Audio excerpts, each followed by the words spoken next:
नमस्कार दोस्तों, स्वागत है आपका माय किसान दोस्त चैनल पर। मेरा नाम है यश जाट और दोस्तों आप मेरे पीछे देख सकते हैं काफ़ी शानदार पपीते का बगीचा। और इस यहाँ से मैं गुजर रहा था तो मैंने देखा कि काफ़ी अच्छा बगीचा है, तो मैंने किसान से बात की। फिर मुझे पता चला कि यहाँ इसको जो मैनेज कर रहे हैं वो है डॉक्टर विवेक जी शर्मा। तो आज मेरे साथ डॉक्टर साहब भी मौजूद है, इनको फ़ोन करके बुलाया है। तो हम इनसे जानते हैं कि इतना अच्छा पपीते का बगीचा और इतना अच्छा उत्पादन लेने के लिए क्या करना होता है, कौन सी ये वैरायटी है और किस तरीके से किसान भाई ऐसा बगीचा लगाकर अच्छा उत्पादन कमा सकता है। डॉक्टर साहब आपका बहुत बहुत स्वागत है चैनल पर। सबसे पहले तो आपका छोटा सा जो परिचय है वो हमारे किसान भाइयों को दे दीजिए। डॉक्टर विवेक शर्मा जी ये बगीचा मार्च में लगाया गया था। जी 6x8 की दूरी पे लगाया गया था। जी Taiwan red lady 786 F1 variety का बगीचा है ये। जी किसान भाइयों, मुख्यतः 4 चीज़ों का ध्यान रखना है। शुरुआत में अपन बगीचा लगा रहे तब जी सबसे पहला है वैरायटी जी वैरायटी का चयन। तो जैसे हाइब्रिड वैरायटी में यहाँ हमने जो बगीचा लगाया है ये ताइवान रेड लेडी 786 F1 का बगीचा है। जी। दूसरा डॉक्टर साहब मैं यहाँ पूछना चाहूँगा आपसे कि मैंने कई बार सुना है कि अधिकतर जिनसे भी हम पूछते हैं वो यही बोलते हैं कि रेड लेडी जो ताइवान पपीता है F1 वो लगाना चाहिए। वो ही क्यों लगाना चाहिए डॉक्टर साहब? और भी तो कई सारी वैरायटियाँ है। बिल्कुल बिल्कुल, Taiwan red lady F1 trusted brand है। जी और जैसे आप देख रहे हैं फ्रूटिंग इसका, जी इस बगीचे में वायरस भी नहीं है। जी। चूंकि ये Taiwan red lady 786 papaya ring spot virus को झेलने में भी सक्षम है। अच्छा। तो मेन समस्या पपाया रिंग स्पॉट वायरस की रहती है, तो वो इसमें बिल्कुल नहीं आएगी। जी और मैनेजमेंट इनका बहुत अच्छा है। जी तो अब ताइवान रेड लेडी F1 का ही हम सुझाव करते हैं और हम सारे बगीचे लगभग हमने लगाए हैं, रेड लेडी के ही लगाए हैं। जी दूसरा कारण ये है कि इसका छिलका जी जो आप देख रहे हैं, जिसे ये देख सकते हैं, जी। इसका मोटा छिलका ट्रांसपोर्टेशन में सुविधा रहती है। अच्छा, ज़्यादा तो दिन तक खराब नहीं हाँ, होता। खराब नहीं होता। हर जी अब देखो फ्रूटिंग में जैसे जी 1.5 से 2 किलो एवरेज इसका रहता है साइज। ट्रांसपोर्टेशन में खराब नहीं होता है। 13% शुगर रहती है। जी रेड कलर का बिल्कुल मीठा रहता है ये। जी इसके कारण व्यापारी भी इसको खरीदने में अच्छी रुचि लेते हैं और रेड लेडी को जानते हैं। अन्य वेराइटियाँ भी आ रही, लेकिन छिलका पतला है, कमज़ोर है, जी उसके कारण समस्या आती है। जी और फ्रूटिंग में आप देख सकते हैं मेहनत किसान भाई ने बहुत अच्छी की है, तो जी बढ़िया फ्रूटिंग बनी है। तो चयन के लिए हम रेड लेडी की ही बोलेंगे। जी अन्य हाइब्रिड किस्में भी है, आप लगा सकते हैं, लेकिन हमारी तरफ से सुझाव पहला यही है कि आप ताइवान रेड लेडी 786 F1 के पौधे लगाइए। जी। यानी कि व्यापारिक दृष्टि से देखा जाए और पौधे यानी कि माल तोड़ने के बाद पपीता यदि आपको ज़्यादा लंबा दूर भेजना है कहीं मार्केट के लिए तो वो ज़्यादा दिन तक टिक पाए, खराब ना हो, इसलिए अधिकतर आप जो है किसान भाइयों को सजेशन देते हैं रेड लेडी, रेड लेडी का। इसमें दूसरा नर भी नहीं निकलता है। अच्छा। एक भी नर नहीं निकलेगा इसमें। मुख्यतः 2 वेराइटी पाई जाती है। 2 वेराइटी या अपन कहे 2 तरह के पौधे निकलते हैं, जैसे मादा। जी सर, मुझे है ना ये काफ़ी सारे किसान भाइयों का सवाल रहता है फीमेल और मेल को लेकर। हाँ, तो क्या हमको इन पौधे पर आप समझा सकते हैं कि बिल्कुल किस बिल्कुल, तरीके हाँ। से इसमें मादा कौन है, नर यस कौन है, यस यस। वो सारी भी देखो, बताइए। नर पौधे वो होते हैं जिन पे फ्लावर आते हैं ओनली, जी फ्रूटिंग नहीं होगी। जी लेकिन इसमें फ्रूटिंग है। ये गोल, जी। जो गोल आकार की रहेगी वो मादा। अच्छा, ये जो हाँ, जिसमें पपीता जो राउंड गोल शेप, गोल रहता है। हाँ, वो मादा रहेगी। बरोबर। और ये जो प्लांट आप देख रहे हैं जी ये उभयलिंगी है। थोड़ा लॉन्ग उभयलिंगी। शेप जो रहेगा जी ये उभयलिंगी रहता है। जी तो दोनों उभयलिंगी और मादा दोनों निकलेंगे इसमें। जी। और दोनों का ही अच्छा उत्पादन है, आप देख सकते हैं, बढ़िया फ्रूटिंग है। ये बहुत अच्छी बात सर ने यहाँ पर बताई है कि रेड लेडी की जो वैरायटी सर बता रहे हैं इसमें जो है वो नर नहीं निकलता है, उसके अंदर सिर्फ फूल फूल आते हैं, फल हाँ, कुछ भी नहीं मिलते हैं। लेकिन इसमें हर एक पौधे पर फल फल आएगा, आते हैं। एक हाँ, भी नर ये नहीं निकलेगा। मादा जो है वो थोड़ी सी गोल रहेगी, नर जो रहेगा हाँ, वो थोड़ा सा उभयलिंगी प्लांट का उभयलिंगी थोड़ा लॉन्ग शेप लॉन्ग शेप रहेगा। बहुत अच्छी जानकारी। तो सर अब मैं ये आपसे ये जानना चाहता हूँ कि किसान भाई जब इसकी खेती के बारे में सोचता है तो उसे लगाने से पहले क्या क्या तैयारी करनी चाहिए, किस तरीके से खेत तैयार करना चाहिए, कितनी दूरी पर पौधे लगाने चाहिए, कौन सी वैरायटी लगानी चाहिए, कौन से खाद उर्वरक देना चाहिए, वो भी हमारे किसान भाइयों को शुरुआत से आप बताइएगा। बिल्कुल बिल्कुल। सबसे पहले आपको खेत का चयन करना है। जी सबसे मेन है खेत। जी तो खेत ऐसा होना चाहिए जिसमें जल भराव नहीं हो। जी पहली अहम बात है, खेत का जल भराव वाला खेत नहीं लेना है। जी तो दूसरा, जब खेत का चयन कर लिया, जल भराव वाला नहीं हो, उसमें 2 ट्राली पर बीघा देसी खाद डालिए आप जी और पूरे खेत को तैयार कर दीजिए। दूसरा आता है समय। सही समय का चयन कीजिए। जी सही समय है 15 फरवरी से 15 अप्रैल के जी बीच में सही समय है। तीसरे नंबर पे सही वेराइटी जो आपको सर मैं यहाँ रोकना चाहूँगा, जैसे कि आपने बताया कि 15 फरवरी से 15 अप्रैल तक लगाना है ना? ये तो हो गया सर, इसके अलावा भी पूरे साल में सिर्फ इसी समय पपीता लगता है या अदर भी? 15 सितंबर से 15 अक्टूबर के बीच में भी लगा सकते हैं, जी लेकिन चूंकि अपने पश्चिमी मध्य प्रदेश में ये मौसम ठीक है, 15 फरवरी से अप्रैल में अच्छी फ्रूटिंग होगी और कोई समस्या नहीं आती है, इसलिए हम सलाह यही देंगे। बाकी आप 15 सितंबर से 15 अक्टूबर के बीच में भी पूरे इंडिया में लग रहे हैं बगीचे, वो भी अच्छे सक्सेस है। लेकिन हमारी तरफ से पहला सुझाव आपका सही समय 15 फरवरी से 15 अप्रैल और मार्च में प्लांटेशन कीजिए। आप डिस्टेंस का ध्यान रखिए। कितनी दूरी पर लगाना चाहिए? दूरी बहुत ही सबसे अहम रोल ताइवान रेड लेडी में दूरी का है। दूरी 6x8 से ज़्यादा लेना है हमें। 6x8 किसान भाइयों, आप 5 फीट 4 फीट पे न लगाएं बगीचा।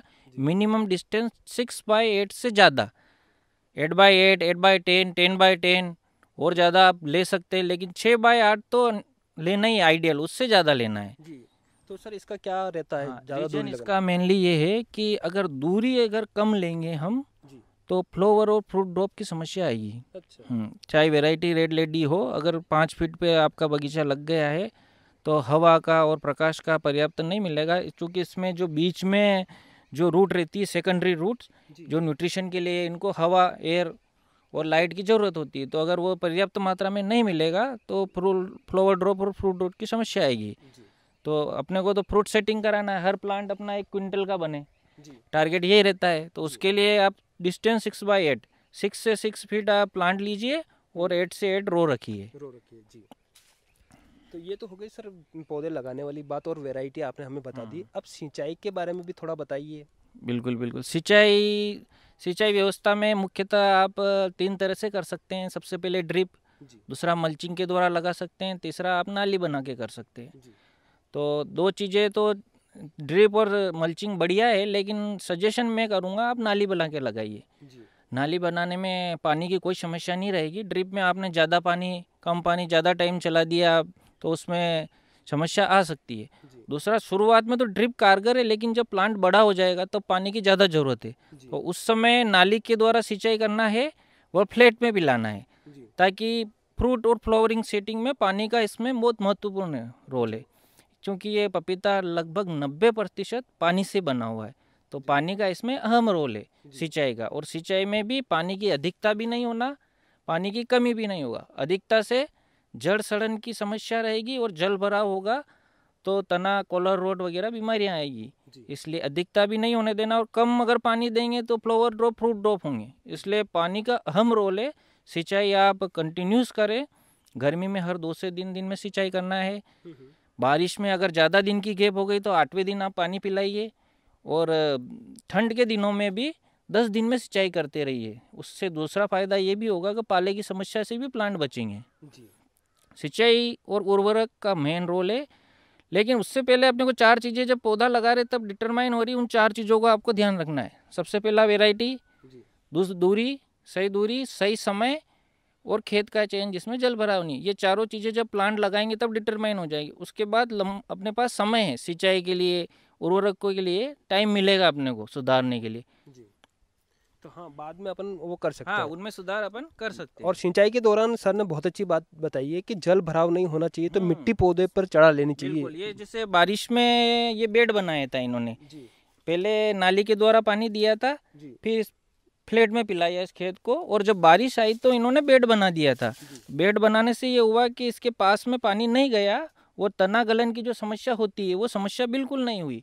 पूरे बगीचे में आप देखेंगे एक भी प्लांट कोई सा भी ड्रॉप नहीं हुआ है, किसी में कोई कॉलर रोड, कोई वायरस, कोई फंगस, कोई सी भी बीमारी नहीं आई है। सर आप जैसे कि बीमारी का बता रहे हैं, तो इसके अंदर क्या क्या बीमारियां आ सकती है और उन बीमारियों से बचाव कैसे करें, उसके लिए क्या क्या तरीके अपनाने चाहिए? बिल्कुल। मुख्यतः इसमें बीमारियां वायरस जनित बीमारियां रहती है और फंगस जनित बीमारियां रहती है।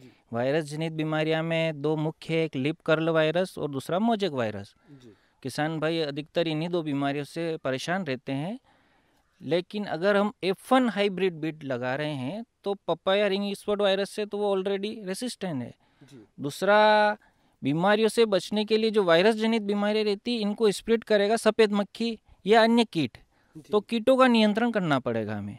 अगर हम कीट का नियंत्रण सही करेंगे, खेत में खरपतवार नहीं होने देंगे, क्रॉप गार्ड, जैविक में हम crop guard, yellow sticky trap, इन चीज़ों का यूज़ करेंगे, इंसेक्टिसाइड का समय समय पर यूज़ करेंगे, तो कीटों का नियंत्रण रहेगा, वो वायरस जनित बीमारियां नहीं आएगी।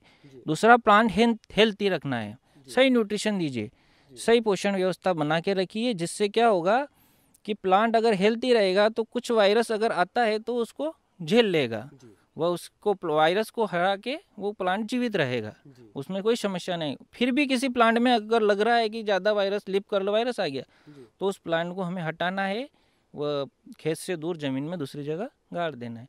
कुछ 1-2% प्लांट आते हैं रेड लेडी में जिनमें लीफ कर्ल आता है, तो उनको हटा दीजिए, और अगर समय से जल्दी आ गया है तो उसकी जगह नया प्लांट लगा दीजिए। स्पेस खाली है तो भी कोई इशू नहीं है, स्पेस रहेगा तो दूसरे प्लांट ज़्यादा माल ले लेंगे, कोई ऐसा नहीं।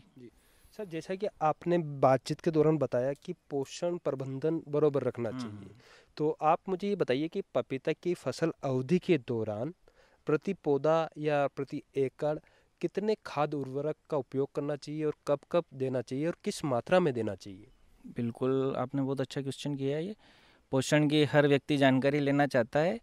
तो शुरुआत में हमें क्या करना है, जब हम खेत तैयार करते हैं तो 2 ट्रॉली देसी खाद जैविक हो गया, उसके बाद इसमें 17 पोषक तत्व जरूरी होते हैं, जिनमें NPK, नाइट्रोजन, फास्फोरस, पोटेशियम, इनकी मात्रा एक निर्धारित मात्रा समय समय पर हमें देना है। लगभग 6 से 7 बार हमें नाइट्रोजन, फास्फोरस, पोटेशियम की मात्रा को देना रहेगा। उसमें भी फास्फोरस का मुख्यतः 4 महीने तक अहम रोल रहता है। कंटिन्यूस आप 4 महीने तक दीजिए, जिससे रूट सिस्टम डेवलप होगा। वो नाइट्रोजन और पोटेशियम लगातार 7 महीने तक कंटिन्यूस हमें कम कम मात्रा में देता रहना है। नाइट्रोजन, फास्फोरस, पोटेशियम हो गया। उसके बाद आप जैविक में सीवीड एक्सट्रैक्ट में बायोविटा या सागरिका यूज़ कर सकते हैं, जैविक खाद आप यूज़ कर सकते हैं। वह माइक्रो न्यूट्रिएंट्स में जिंक का प्रयोग करें, मैग्नीशियम, कैल्शियम, सल्फर, इन चीज़ों का यूज़ करें समय समय पर। ये हम शेड्यूल बना के देते हैं, सही समय पे दिलवाते हैं, ताकि किसान भाइयों को समस्या नहीं हो और प्लांट को सही फ्रूटिंग आए। तो यानी कि डॉक्टर साहब, यदि कोई किसान भाई लगाता है और उसको आपसे पौधे खरीदता है और इसके बारे में शेड्यूल पूछता है, तो आप उसको पूरी बिल्कुल, हम देते हैं? जिस दिन से प्लांट देते हैं हम ग्रुप बनाते हैं और सभी को मार्गदर्शन करते हैं, व्हाट्सएप ग्रुप बनाते हैं, क्या खाद देना है, क्या उनको ईयरली शेड्यूल भी देते हैं। बीच में कोई क्वेश्चन रहेगा तो वो भी अपन सोल्व कर रहे हैं, हर चीज़ उनकी सोल्व करेंगे। स्प्रे का भी शेड्यूल रहता है, मुख्यतः फंगिसाइड, इंसेक्टिसाइड, एंटीबायोटिक के 3 स्प्रे चलते हैं इसके। कंटिन्यूस 1.5 महीने से आपको हर 20 से 25 दिन में स्प्रे करते रहना है। इसके कारण अगर हम पहले से ध्यान देंगे बीमारी आने से पहले, तो बीमारियां आएगी नहीं। बीमारी नहीं आएगी तो प्लांट हेल्थी रहेगा, और आती है तो उसको भी कंट्रोल करना है। लेकिन कंटिन्यूस हमें समय, पपीता एक ऐसा फल है जो 1 साल में उत्पादन देता है, तो इसका अपने को रख रखाव ध्यान देना पड़ेगा समय समय पे। तो सर, मुझे ये बताइए कि पपीता लगाने के बाद कितने समय की ये फसल होती है और कितने समय में जो है फल पकना स्टार्ट हो जाता है, किसान भाई के हाथ में पैसा आना स्टार्ट हो जाता है? बिल्कुल, जैसे हमने मार्च में प्लांटेशन किया है तो लगभग 2.5 से 3 महीने में फ्लावर्स आ जाएंगे, 4 महीने में फ्रूटिंग स्टार्ट हो जाएगी और 7वें महीने में हार्वेस्टिंग चालू हो जाएगी। मात्र 7 महीने में किसान के हाथ में फ्रूटिंग का पैसा आने लग जाएगा। 7 महीने से कंटिन्यूस फ्रूटिंग साल भर चलती रहती है। 7 महीने के बाद स्टार्ट हो जाता है, तो पूरे साल भर तक, साल ईयरली आप उसको अगले साल तक ले जा सकते हैं। और सेकेंडरी इसमें अगर हमने डिस्टेंस अगर अच्छा रखा है, न्यूट्रिशन और पोषण का हम ध्यान दे रहे हैं, तो 2 से 2.5 साल तक कंटिन्यूस चलता है ये। रेड लेडी सीड्स कंपनी का कहना है कि लगभग 3 साल तक हम ले सकते हैं, और हमारे यहाँ किसान भाई लगातार 2 साल तक तो ले ही रहे हैं। तो आप मान के चलिए 1.5 साल तक तो आपको फ्रूटिंग लेना है। इसको ईयरली मत गिनिए, 1.5 से 2 साल तक कंटिन्यूस लेना है। बस बीमारियों का बचाव करते रहिए, समय समय पर सही खाद व्यवस्था बना के रखिए, कोई समस्या नहीं आएगी। इसीलिए किसान भाइयों, इसे नगदी फसल कहा जाता है कि बहुत जल्दी किसान भाइयों के हाथ में पैसा आता है और लंबे समय तक पैसा आता रहता है। सर, ये तो हो गई प्रबंधन संबंधित बातचीत। मेन जो उद्देश्य रहता है, किसान भाइयों के हाथ में पैसा आना चाहिए, क्योंकि वो कर तो सब कुछ लेता है, जैसे चाहे वैसे कर लेता है, लेकिन वास्तविकता में वो पपीता से कितना कमा सकता है, उसकी कितनी लागत आती है, वो जानना हमारे किसान भाइयों के लिए बहुत ज़रूरी है। तो आप मुझे ये बताइए कि प्रति एकड़ कितने पौधे लग जाते हैं, प्रति पौधा कितना फल आता है, क्या उसको रेट मिल जाएगा और क्या उसका फ़ायदा उसमें हो जाएगा? 1 एकड़ में लगभग 1000 प्लांट आएंगे। जी प्रति पौधा 60 किलो से जो 1 से 1.5 क्विंटल तक रहता है। 80 किलो औसत मान सकते हैं। जी 80 किलो औसत के हिसाब से आप गिन सकते हैं। जी लगभग 80 किलो एक पौधे पे आएगा, 1000 प्लांट बनेंगे। जी उस हिसाब से आपको काफ़ी अच्छी आमदनी 10 रुपये किलो के हिसाब से भी बिकता है मिनिमम, जी तो भी आपको अच्छी आय एक मिल जाएगी। जी बाकी फसलों इसमें रेट वेरिएशन रहता है। ठंड में थोड़ा कम रेट मिलेगा, वैसे क्लाइमेट बढ़ेगा और ज़्यादा बढ़ेगा, और जैसी बारिश आएगी उसमें और अच्छा रेट मिलता है। जी तो गर्मी का मौसम निकालना है, फ्लैट में पिलाते रहिए। बारिश में एक बार आपने बगीचा पहुंचा दिया तो आपको बहुत ही अच्छा बेनिफिट मिल जाएगा। जी। ये आप इस बगीचे में देखेंगे तो इसमें 1 क्विंटल, 1.25 क्विंटल, 1.5 क्विंटल हर जी। प्लांट पे जी। एवरेज इसका 1 क्विंटल है। 80 किलो और यहाँ अबव पर काफ़ी सारी हार्वेस्टिंग भी हो हार्वेस्टिंग हो जी गई। नीचे का माल लगभग आप देख सकते हैं, जी माल टूट गया है, जमीन से बिल्कुल टच फ्रूटिंग थी। जी हार्वेस्टिंग इनकी 4 से 5 बार हार्वेस्टिंग हो गई। जी ये एक बीघा में अभी तक 50 से 60 हज़ार रुपये का माल जो आप देख रहे हैं इसमें से इन्होंने सेल कर दिया है, जी। और काफ़ी अभी लाखों रुपए का माल अवेलेबल अभी है। अवेलेबल है जी। हम्म। तो यहाँ पर किसान भाइयों आप देख सकते हैं काफ़ी अच्छा बगीचा है, सब तरफ कवर करिएगा। तो सर मुझे ये भी जानना है कि इसके पौधे खरीदने के लिए कहाँ पर हमें संपर्क करना होगा? मध्य प्रदेश नीमच जिले में हमारी नर्सरी है, जहांगीर नर्सरी बराड़ा। जी प्रभा शंकर जी शर्मा इसके ओनर है, जी और बीच में मैं भी ध्यान देता हूँ। जी आप बिल्कुल विश्वसनीयता के साथ प्लांट बुकिंग करवाइए, बुकिंग चल रही है, और आप पौधे लीजिए, जी कोई समस्या नहीं आएगी। जी जिस दिन से प्लांट देंगे हार्वेस्टिंग तक हमारा ध्यान रहेगा, जी और सक्सेस आपका बिल्कुल 100% सक्सेस करवाएंगे। जी। मुख्य शर्त के रूप में आपका खेत का चयन जो कर रहे हैं वो जल भराव वाला नहीं होना चाहिए। सही समय पे लगाइए, वैरायटी सही चयन कीजिए जिसके साथ हम बने हुए हैं, जी कोई समस्या नहीं आएगी। जी मैं प्रभा शंकर शर्मा, जहांगीर नर्सरी बराड़ा, जिला नीमच, मध्य प्रदेश से हूँ। मैं उद्यान बहुत वर्षों से लगाता हूँ। मैंने पहले उद्यान शुरू किया है 5 जनवरी 1983 में। उसके बाद में पपैया चालू किया मैंने, पपीते की खेती, और उसके बाद में फिर पपीता की नर्सरी तैयार की और हमारे किसानों को देना शुरू की। हम ओरिजिनल माल देते हैं और हमारे किसान संतुष्ट है, दोबारा भी हमसे ही ले जाते हैं। और पपीता है रेड लेडी 786 है, ये हम खुद तैयार करते हैं। हमारा ताइवान से सीड आता है और हम ये घर पे ही तैयार करते हैं। हमारी नर्सरी में ही पौधा तैयार होता है। इस पौधे को हम बाहर से परचेज़ नहीं करते हैं, ये हम स्वयं तैयार करते हैं। इससे हमारी विश्वसनीयता बनी रहे, और हम ओरिजिनल पौधा देते हैं, और हमारे ग्राहक जो है बहुत संतुष्ट हैं। और ये जहांगीर नर्सरी नीमच है। मेरे मोबाइल नंबर 8085789892, और अधिक जानकारी के लिए संपर्क करें। अब सर मुझे ये बताइए कुछ ऐसे पॉइंट जिन्हें किसान भाइयों को पपीता की खेती के अंदर ध्यान रखने की आवश्यकता है, वो भी हमें बताइए। किसान भाइयों, सबसे पहले आपको ध्यान रखना है कि इंटर क्रॉप के रूप में इसमें कुछ भी फसल नहीं लगाना है। जी किसान भाई गलती कर देते हैं, वो इसमें टमाटर लगा देते हैं, बैंगन, मिर्ची, अन्य फसल लेते हैं, जी उसको नहीं लेना है। आप जब पपीता की खेती कर रहे हैं तो क्षेत्र चाहे कम रखिए, लेकिन उसके अंदर इंटर क्रॉप के रूप में कुछ भी मत लगाइए। खेत आपका बिल्कुल नीट एंड क्लीन रहना चाहिए, खरपतवार बिल्कुल मत होने दीजिए, समय समय पर फंगीसाइड, इंसेक्टिसाइड का स्प्रे कीजिए। साथ ही सिंचाई अगर आप फ्लैट में कर रहे हैं तो खरपतवार होगा तो उसका नियंत्रण जरूरी है, जी क्योंकि लीफ कर्ल वायरस की जो वाहक है सफ़ेद मक्खी, वो खरपतवार के ऊपर ही बैठती है। जी वह आपको बीच में अगर कुछ लगाना है तो गेंदा लगा सकते हैं निमेटोड नियंत्रण के लिए। जी और 1 साल का अगर अमरूद का इंटरक्रॉप के रूप में अमरूद संतरा ईयरली ले सकते हैं। नया पौधा तो 1-1.5 साल के बीच में चलेगा। बाकी आपको फसल नहीं लेना है, फसल लेंगे प्रोडक्शन कम हो जाएगा और समस्या आएगी। जी। तो आज डॉक्टर साहब ने काफ़ी महत्वपूर्ण जानकारी हमारे साथ साझा की है कि किस तरीके से आप जो है पपीते की खेती करके अच्छा उत्पादन ले सकते हैं, जो प्लांट है उसको जो ग्रोथ है उसको अच्छा रख सकते हैं। साथ ही में सर आपके जो नंबर है व्हाट्सएप नंबर, वो भी हमारे किसान भाइयों को दीजिए ताकि उनका किसी प्रकार का सवाल हो। वो कमेंट तो करते ही हैं, लेकिन कमेंट के अलावा यदि आप भी उनको सीधा जानकारी दे पाते हैं तो बढ़िया है। आपका समय भी बता दीजिएगा तो ज़रूर बताइए सर। 9691658063 पर आप व्हाट्सएप कर सकते हैं। जी वह जहांगीर नर्सरी बराड़ा हमारा यूट्यूब चैनल है, उस पर भी वीडियो डले हुए, उस पर भी आप जाके इन्हें देख सकते हैं।